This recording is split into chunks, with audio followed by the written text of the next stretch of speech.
દુનિયાના અંદર આનંદ એ કૃષ્ણ છે. આપણી એક પણ ક્ષણ એ આનંદ વગરની નહીં હોવી જોઈએ. જ્યાં આપણા મનના એ મસ્તિષ્કમાંથી આનંદ ગયું, સમજો કૃષ્ણનો આશ્રય ગયો અને કાળના ચક્રવ્યૂહમાં ફસાયા. તમે પોતાના જાતને પ્રશ્ન કરો, શું હું આનંદમાં છું?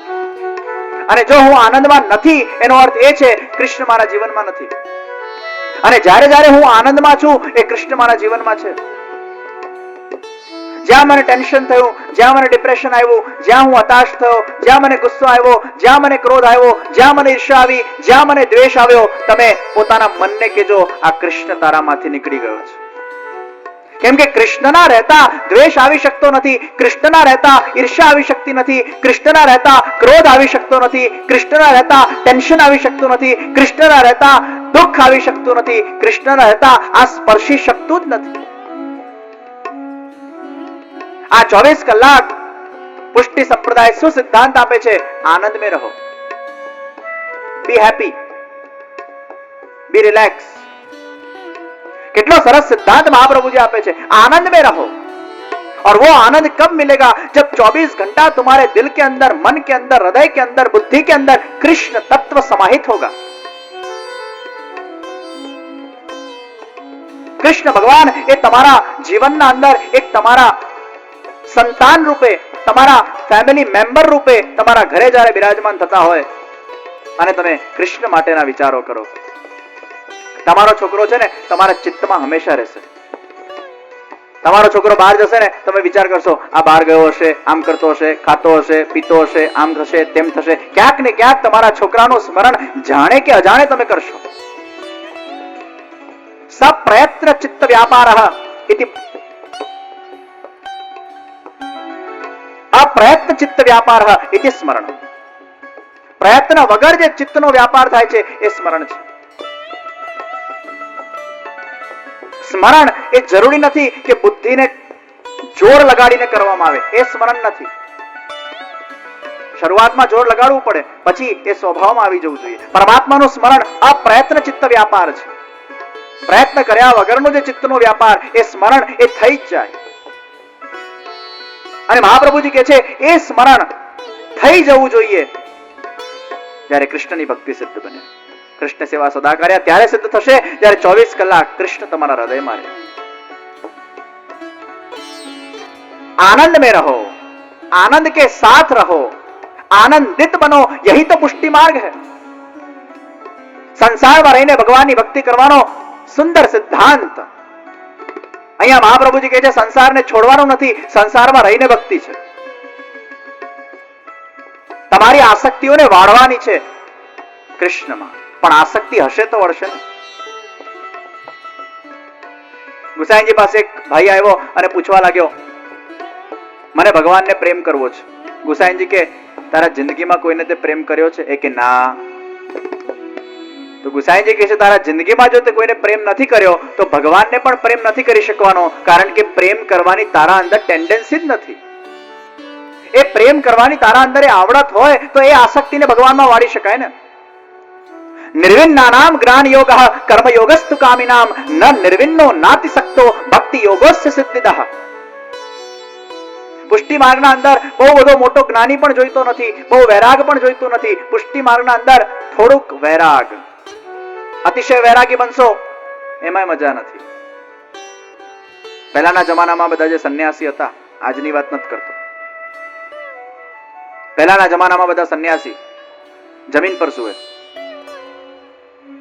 કોઈ ભૌતિક પદાર્થનો ઉપયોગ ન કરે.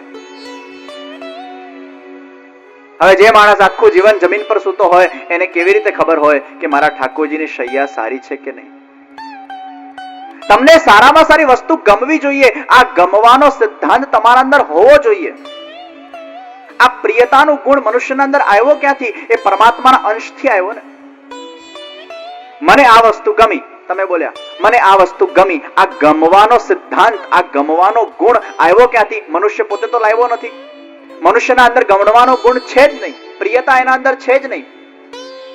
એ એ પરમાત્માના અંશના કારણે એના અંદર એ ગમવાનો ગુણ આવે છે, પણ એ ગુણને બહિર્મુખતાથી એ જુએ છે, એટલે બહારની વસ્તુ એને ગમે છે, પણ પોતાના આત્માના આનંદની એને જરા પણ ફિકર નથી, એટલે અંતર્મુખ થઈ શકતો નથી અને આનંદિત થઈ શકતો નથી. પ્રિયતા, તમને સારામાં સારી વસ્તુ ગમવી જોઈએ, તમને સારામાં સારી સાડી ગમવી જોઈએ, તમને સારામાં સારી જ્વેલરી ગમવી જોઈએ, તમને સારામાં સારી સુગંધિત વસ્તુ ગમવી જોઈએ. આ બધી સારી વસ્તુ ગમશે ને પછી જીવનના એક પોઈન્ટ ઉપર, જીવનના એક સ્ટેજ ઉપર તમે તમારી એ ગમતી વસ્તુઓની જે તમારી પ્રિયતાનો જે ગુણ છે ને એને પ્રભુ તરફ વાળો. તમારા અંદર જે ગમવાનો ગુણ છે, તમને જ્વેલરી બહુ ગમે છે પોતાના માટે, બસ પોતે બહુ પહેરી લીધી ને, કેટલા વર્ષ પહેરશો? 80 વર્ષ સુધી, 90 વર્ષ સુધી? ક્યાંક તો એ ગમવાના ગુણને પછી બ્રેક લગાડીએ ને. બહુ સારા સારા સાડીઓ પહેરવાના શોખ તમારા અંદર જન્મ્યા હોય, કેટલું પહેરશો? ઉંમર તો એનું કામ કરવાની છે ને, ઉંમર વધ્યા પછી પાછું 10 વાર ડાય કરીને પાછા યંગ દેખાવ છે ને બધા. એ આપણે બુઢાપાને સ્વીકારીએ જ ખરા. We cannot accept old because at that particular point of the time આપણે કેવળ આપણો વિચાર કરીએ છીએ. અમુક જીવનના સ્ટેજ ઉપર તમે તમારામાંથી મનને કાઢીને પરમાત્મામાં લગાડો અને આપણામાંથી મનની આસક્તિને કાઢીને પરમાત્મામાં આસક્ત થવું, એ જ પુષ્ટિ માર્ગનો આનંદ છે. આસક્તિ રાખજો, ચોક્કસ શરૂઆતમાં જોઈશે થોડી આસક્તિ, થોડો વૈરાગ્ય. કર્મયોગસ્તુ કામિનામ ન નિર્વિન્નો નાતિ શકતો. થોડોક વૈરાગ્ય, થોડી આસક્તિ, અને આ બંનેને પરમાત્મામાં ભેગી કરો. ભક્તિ યોગો સિદ્ધા, તબ ભક્તિ યોગ વો સિદ્ધ બનેગા. કેટલી સુંદર સિદ્ધાંતો શ્રી મહાપ્રભુજી આપ્યા કે પરિવારમાં રહીને આજે પ્રત્યેક વ્યક્તિ એ ગ્રહસ્થ આશ્રમમાં છે ને, બહુ ઓછા લોકો. તો ગ્રહસ્થ આશ્રમીઓ માટે શ્રી મહાપ્રભુજીના જે સિદ્ધાંતો છે કે વ્યાપાર કરતા કરતા, પરિવારની પોષણ કરતા કરતા, સમાજની સેવા કરતા કરતા, પુષ્ટિ સંપ્રદાયના અંદર કઈ રીતે ફ્લેક્સિબલી, ઈઝી વેમાં તમે ઠાકોરજીની સેવા કરતા કરતા આગળ વધી શકો છો, આ સિદ્ધાંતો કેટલા સરળ છે. તમે સેવા કરો એ તમારા પરિવારના છોકરાઓમાં સંસ્કાર પડે, આગળ જતા એ સેવા કરે. આખી વંશ પરંપરાને આમાં ધ્યાન કેન્દ્રિત કરવામાં આવી છે. તમે ભક્તિ કરો, છોકરાઓ કરે, એના છોકરા કરે, એના છોકરા કરે, એ સંસ્કાર મૂકો. થોડો વૈરાગ્ય, થોડી આસક્તિ, એ ભક્તિ યોગને સિદ્ધ બનાવે છે. અમુક સ્ટેજ ઉપર છે ને પોતાના માટે નહીં પણ પ્રભુ માટે જીવો. અમુક સ્ટેજ પર પોતાના માટે નહીં, પરમાત્મા કે લીએ જીવો. બહુ હું કરવા કરતા અમુક સ્ટેજ પર પછી પ્રભુને લક્ષ્યમાં લાવો.